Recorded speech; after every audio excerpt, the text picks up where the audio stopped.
Peter Lynch returned 29% annually for 13 years at Fidelity Magellan, the best-performing mutual fund in history. His edge came down to 1 ratio. Take the price-to-earnings ratio and divide it by earnings growth. That gives you the PEG ratio. A PEG below 1 means you're paying less than 1 times the growth rate. Lynch's rule was simple. Buy under 1, avoid above 2. Let's test it. From 1977 to 1990, Lynch wasn't buying expensive growth stocks and he wasn't buying cheap value traps. He bought companies where the price-to-earnings ratio was lower than their earnings growth rate. He called this growth at a reasonable price. The idea sounds simple, and that's exactly why it works. The PEG ratio makes the logic concrete. Take 2 stocks. Stock A has a P to E of 30 and earnings growing at 30% per year. Its PEG is 1.0. Stock B has a P to E of 15 and earnings growing at 10% per year. Its PEG is 1.5. Stock A looks expensive on P to E alone. Stock B looks cheap. But Stock A is the better deal because you're paying less for each point of growth. Here's how to read the number in practice. A PEG of 0.5 means the stock trades at half its growth rate. Like a P to E of 15 with 30% earnings growth. Lynch would call that a bargain. A PEG of 0.8 is still comfortably below 1, reasonably priced for the growth you're getting. At 1.0, you're paying exactly in line with growth, which is fair value. Above 2.0, you're paying a steep premium for growth that may or may not continue. The lower the PEG, the more growth you get per dollar of earnings. That's the core insight. PDE without context is misleading. A PDE of 25 looks expensive until you learn the company is growing earnings at 40% per year. That's a PEG of 0.63. Lynch would buy that all day. What matters is how much growth you get per dollar of earnings you're paying for. We backtested the PEG strategy across global equities from 2000 to 2025. Buy stocks with PEG under 1, add quality filters, rebalance quarterly. The popular published version, run on S&P 500 constituents only, shows roughly 3.3% excess return per year over 25 years. That's the result most people cite when they say PEG works. But the result depends heavily on the universe. Run the same signal on the full NYSE plus ASDAQ plus MX universe and it underperforms the S&P 500 by 0.91% per year. Same signal, different universe, opposite outcome. GARP is also regime dependent. In years when momentum dominated, it lagged. GARP trailed by 20.1% in 2017 when growth stocks ran away from the rest of the market. It wins over decades, not every year. Patience is required.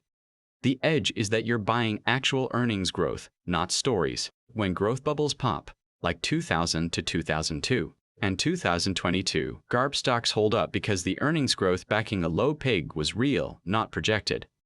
Let's find growth at a reasonable price right now. One query screens the entire market for PEG under 1 with confirmed growth and reasonable valuation. We join 3 tables to combine the PEG ratio with P to E bounds, profitability, and market cap in a single SQL pass. The PEG filter is the core.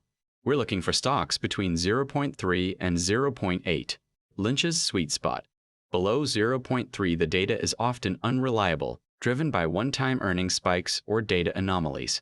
Above 0.8 still qualifies as cheap relative to growth, but the margin of safety shrinks. The P to E bounds between 5 and 30 serve 2 purposes.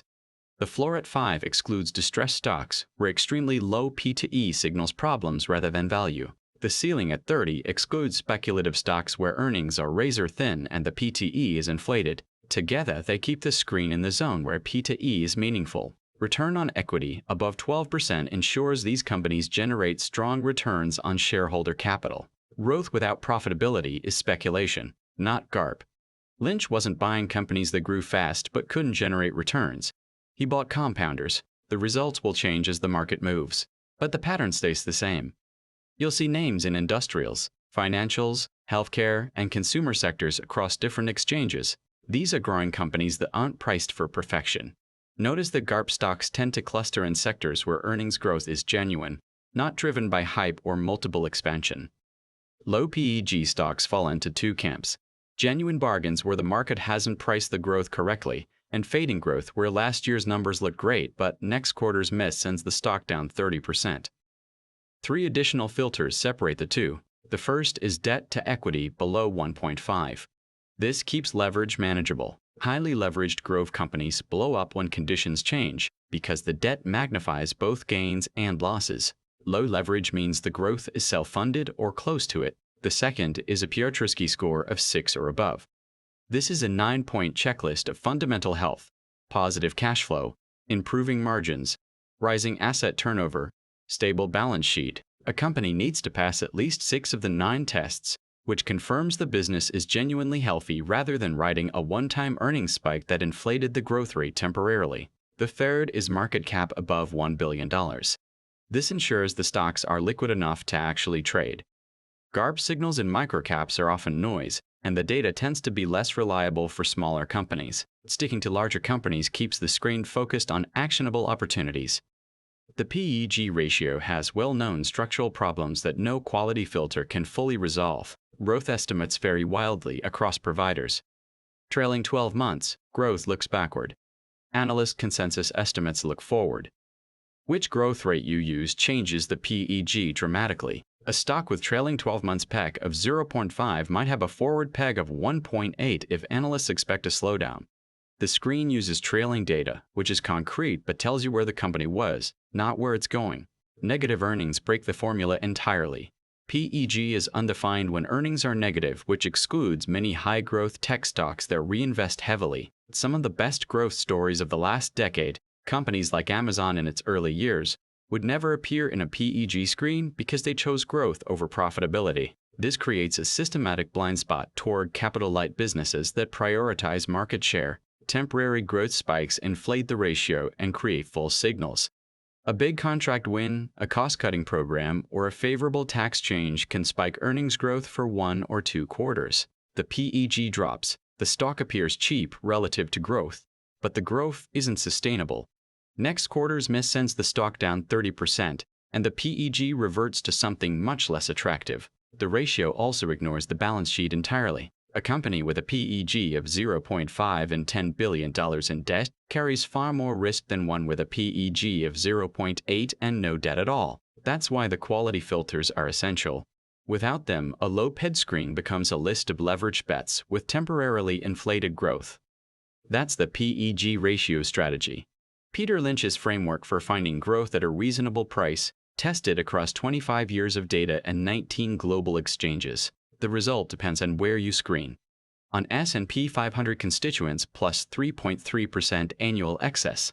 On the full U.S. universe, slight underperformance. Sweden, Canada, and Japan beat their local benchmarks by 3 to 7% per year. The SQL query is live on CetaResearch.com. You can adjust the PEG threshold, tighten the quality filters, and screen across different exchanges. Link in the description. The full GARP backtest with regime analysis is coming next. We'll show exactly when this strategy works and when it doesn't. Subscribe so you don't miss it.